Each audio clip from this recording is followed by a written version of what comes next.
तो आगे हम बात कर लेते हैं अंडवाहिनी, गर्भाशय तथा योनि के ऊपर। ठीक है, तो यहां पर मैंने वही डायग्राम बना दिया आपको फीमेल रिप्रोडक्टिव सिस्टम का। किसका? फीमेल रिप्रोडक्टिव सिस्टम का, मादा जनन तंत्र। तो बात करते हैं अंडवाहिनी की। तो देखो, जो अंडवाहिनी होती है, स्त्रियों में जो अंडवाहिनी पाई जाती है वो एक जोड़ी होती है। कितनी होती है?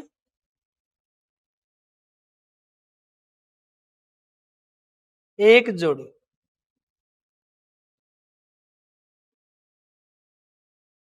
ठीक, लेफ्ट और राइट दोनों तरफ होती है। अंडवाहिनी एक संकुचनशील, ये जो अंडवाहिनी देखो ये दिखा रखी है अंडवाहिनी,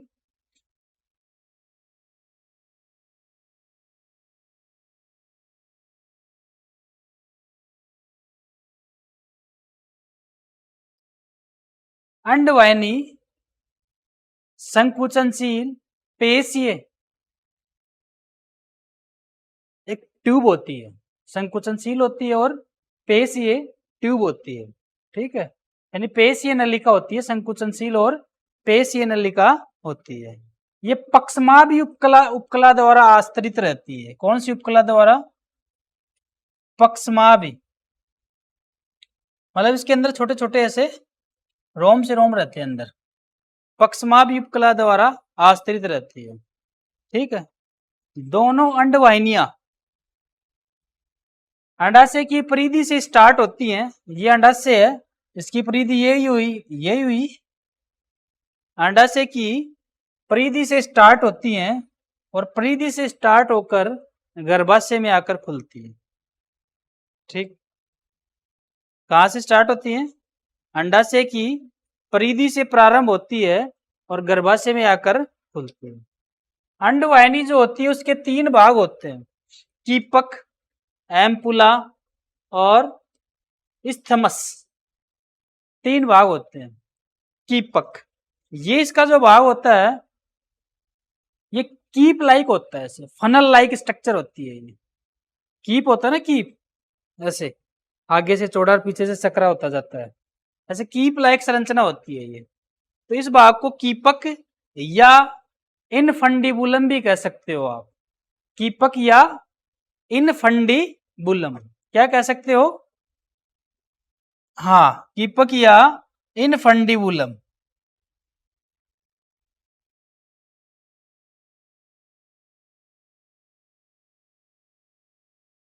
कीपक या इनफंडिबुलम भी कह सकते हो। कीपक जस्ट अंडाशय की परिधि के पास होता है। कहां पर होता है? और कीपक के अंतिम किनारों पर ऐसे जालर होती हैं, जालर, जलरी बोल सकते हो आप इसको, फिम्बरी बोल सकते हो, जालर बोल सकते हो। ठीक है, ऐसे जालर होती हैं। ये जालर का काम क्या होता है? ये जब इससे ओवुलेशन होता है तो अंडाणु जो निकलता है तो उसको कैच करने का काम करते हैं जालर। क्या करते हैं? कैच करते हैं। समझ में आ गई बात? यहां पर एक बीच में एक छिद्र होता है, जैसे ये यहां नहीं दिखेगा, जैसे झालर ऐसी है, ऐसी झालर है तो छिद्र बीच में है, तो यहां से तो नहीं दिखा सकते ना अपन, ऐसे बीच में छिद्र होता है, इसको ओस्टियम कहते हैं। क्या कहते हैं? ओस्टियम। ये छिद्र जो होता है अंडवाहिनी की गुहा में जाके खुलता है। आगे कहाँ खुलता है? अंडवाहिनी की गुहा में, और इस छिद्र से अंडाणु होता हुआ आगे की तरफ चला जाता है। अंडाणु के पास कोई फ्लैजिला तो होते नहीं है, अंडाणु के पास किसी प्रकार के कोई फ्लैजिला नहीं होते। क्लियर? अंडाणु के पास फ्लैजिला नहीं होते, कसाब नहीं होते हैं, नहीं होते ना कसाब। कसाब जानते हो? कसाबिका, चाबुक नुमा संरचना जैसे बैक्टीरिया पे पाई जाती है, उससे वो गति करता है। 11th में सीखा होगा ये। ठीक है, कसाब होते हैं। क्या होते हैं? तो अंडाणु के पास तो कोई कसाब नहीं होते, नहीं होते ना। फिर ये आगे यहां से यहां तक गति कैसे कर लेता है? ये यहां से यहां तक कैसे पहुंच जाता है आगे की तरफ?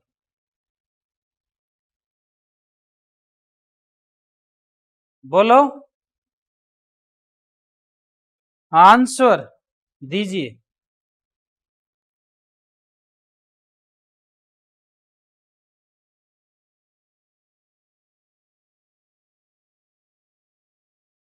ओके, मैं देता हूं आंसर।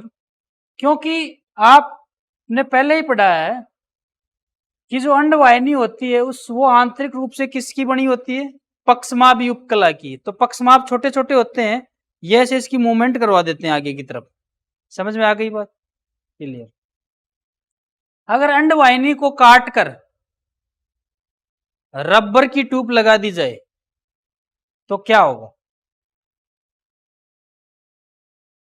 अंडवाहिनी को काट कर, दोनों अंडवाहिनी को काट दिया जाए, अंडवाहिनी को काटने से स्त्री की मृत्यु तो नहीं होगी, बिल्कुल नहीं होगी। ऐसे आपने ये सुना भी है कि उसका वूम्ब पूरा निकाल देते हैं, बच्चेदानी भी निकाल देते हैं स्त्री की, ऑपरेशन करके निकाल देते हैं ना, तो इससे उसकी मृत्यु नहीं होगी। तो अंडवाहिनी को यदि काट कर यहाँ पर रबर की ट्यूब लगा दे डॉक्टर, तो क्या होगा? ऐसे प्रश्न पूछे भी जाते हैं। बिल्कुल लगाई जा सकती है।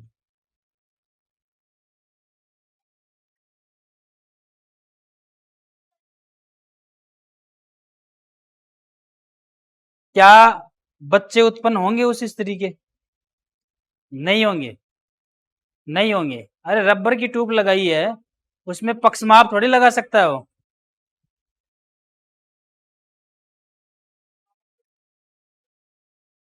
ये प्रश्न किया गया है, ठीक है,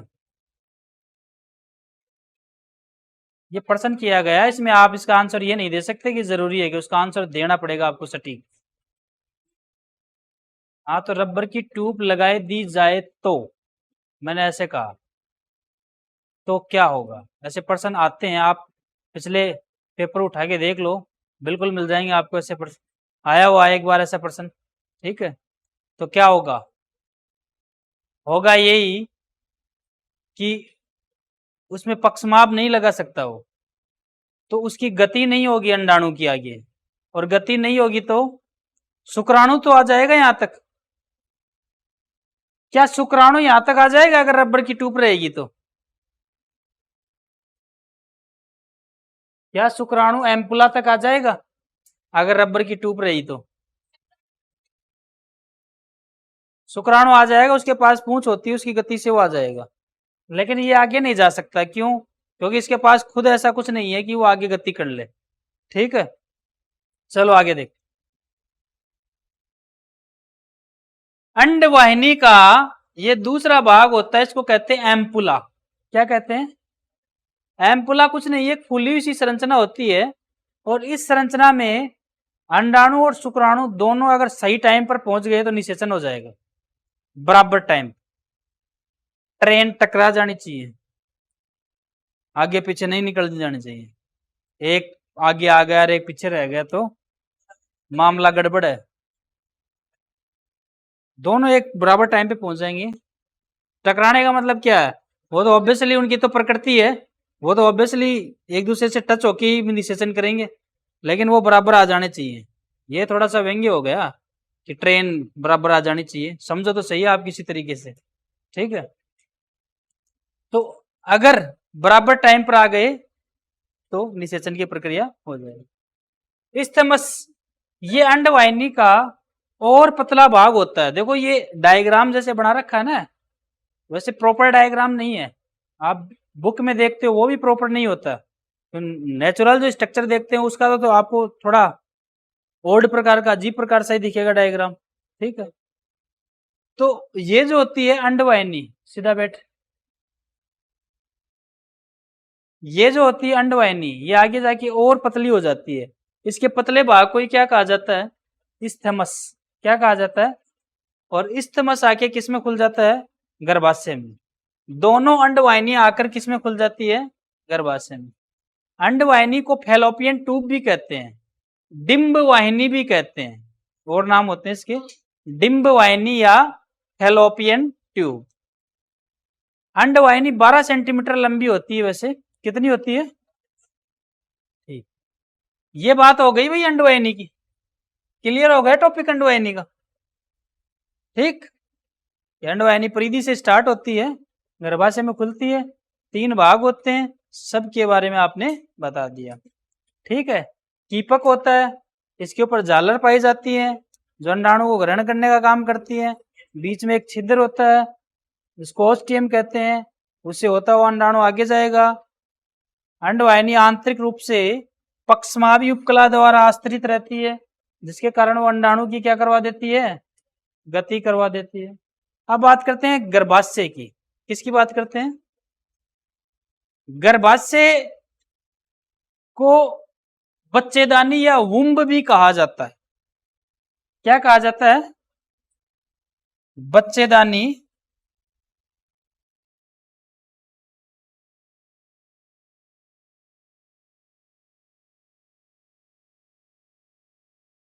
या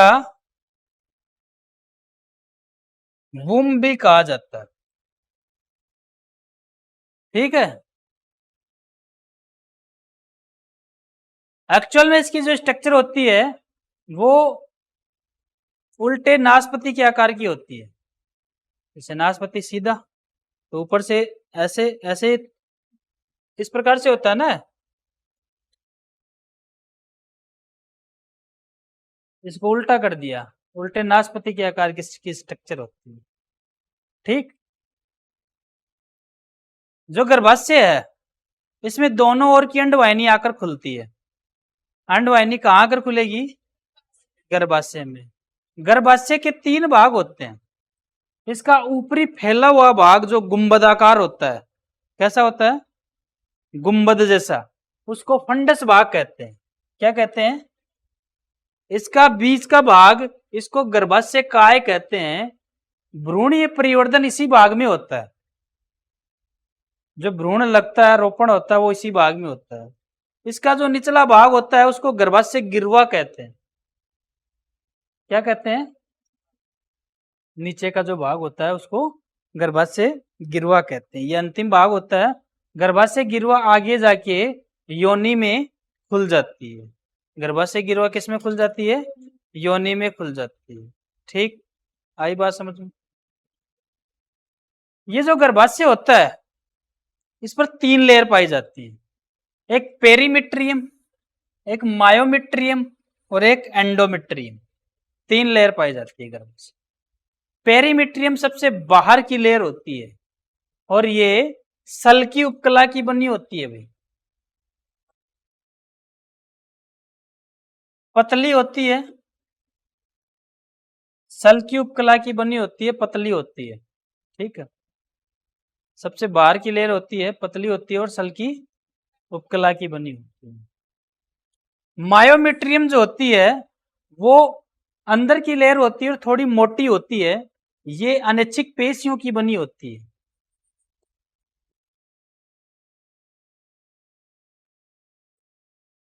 अनैच्छिक पेशियां यानी मायोमेट्रियम की पेशियों को स्त्री स्वयं मूवमेंट नहीं करवा सकती, इसका मूवमेंट खुद नहीं कर सकती। अगर खुद होता तो ऐच्छिक पेशी हो जाती। तो जब बच्चा प्रसव के लिए तैयार हो जाता है और बच्चेदानी में रहता है बच्चा और प्रसव के लिए तैयार हो जाता है, तो एक हार्मोन रिलीज होता है ऑक्सीटोसिन।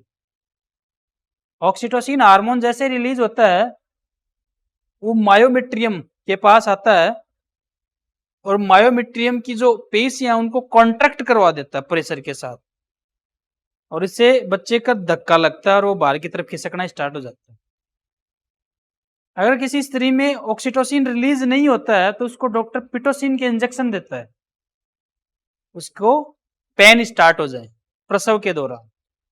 जब वो 9 महीने की प्रेगनेंसी हो जाती है और बच्चा उत्पन्न करने के लिए तैयार रहती है, उस टाइम पे ऑक्सीटोसिन हार्मोन रिलीज होता है। कौन सा? एंडोमेट्रियम सबसे अंदर की लेयर होती है और रोपण की प्रक्रिया एंडोमेट्रियम में ही होती है। ये एक प्रकार की संयोजी ऊतकों से बनी होती है, ब्लड सप्लाई ज्यादा रहती है यहाँ पर, और एमसी के दौरान ये एंडोमेट्रियम ही टूटती है। एंडोमेट्रियम बनती रहती है, टूटती रहती है। समझ में आ गई बात? मेंस्ट्रुअल साइकिल के दौरान ये टूट जाती है। जब ये टूटती है तो भाई शरीर का कोई भी टिश्यू है, सेल है, टूटेगा तो ब्लड तो आएगा। तो जब ये टूटती है तो ब्लड आता है, और ब्लड के पास होने का एक ही रास्ता होता है उस टाइम पे। कौन सा होता है? योनि मार्ग। किधर से होता है? ठीक, इतनी बात समझ में आ गई। ये है गर्भाशय के ऊपर बातें। किसके ऊपर है? गर्भाशय के ऊपर। अब हम बात करते हैं योनि की। किसकी बात करते हैं? ठीक है। योनि वो इंग्लिश में वजाइना कहते हैं। क्या कहते हैं? वजाइना। ये एक मस्कुलर ऑर्गन है, पेशी अंग है। ये कैसा अंग है? पेशी अंग है। ठीक है। और तकरीबन 7.5 से 8 सेंटीमीटर तक इसकी लंबाई होती है। ठीक है। योनि के अंदर इनकी भित्ति जो होती है, जैसे योनि की जो भित्ति है यहां पर ये बटन बंद करो।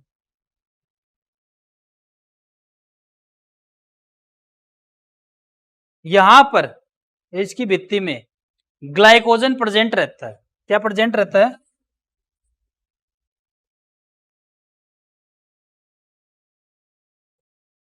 ग्लाइकोजन। ठीक है। एक जीवाणु होता है लैक्टोबैसिलस। क्या नाम है? वो इस ग्लाइकोजन को, लैक्टोबैसिलस जो होता है इस ग्लाइकोजन को लैक्टिक एसिड में तोड़ देता है। समझ में आ गई बात? समझ में आ गई? हटाओ। योनि पे चल रहा था। किस पे चल रहा था? योनि की अगर हम बात करें तो गर्भाशय गिरवा जो होती है ना, वो आगे जाके योनि में खुलती है। कहां पर खुलती है? योनि में। और योनि की जो भित्ति होती है योनि की, अच्छा इसकी मैंने लंबाई बताई, एक पेशी अंग है और 7.5 से 8 सेंटीमीटर तक इसकी लंबाई हो सकती है, में भी हो सकती है। और इसकी जो भित्ति होती है यहां पर विशेष प्रकार की कोशिकाएं होती हैं जिनमें क्या भरा रहता है? ग्लाइकोजन। क्या भरा रहता है? अब एक जीवाणु है जिसका नाम क्या बताया मैंने? लैक्टोबैसिलस।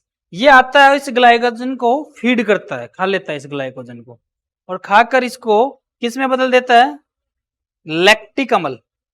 अब लैक्टिक अम्ल क्या करता है? लैक्टिक अम्ल योनि की अंदर से संक्रमण से सुरक्षा करता है। किससे सुरक्षा करता है?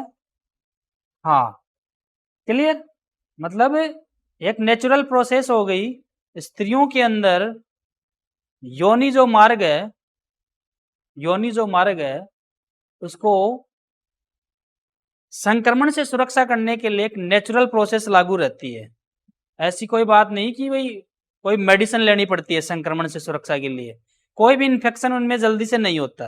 रीजन यही है कि उनमें जो लैक्टोबैसिलस जीवाणु होता है वो ग्लाइकोजन को खाता है तो लैक्टिक एसिड बना देता है, और एसिड जो होता है, एसिड के पास यदि कोई दूसरा बैक्टीरिया आ गया तो उसको भी मार देगा वो। ठीक है। तो इस प्रकार से, ठीक, आ गई बात समझ में? अब योनि जो होती है वो वर्जिन के अंदर, किसके अंदर? वर्जिन के अंदर एक अपूर्ण रूप से एक झिल्ली द्वारा ढकी रहती है। इसको कहते हैं हाइमन लेयर। क्या कहते हैं? Hymen layer.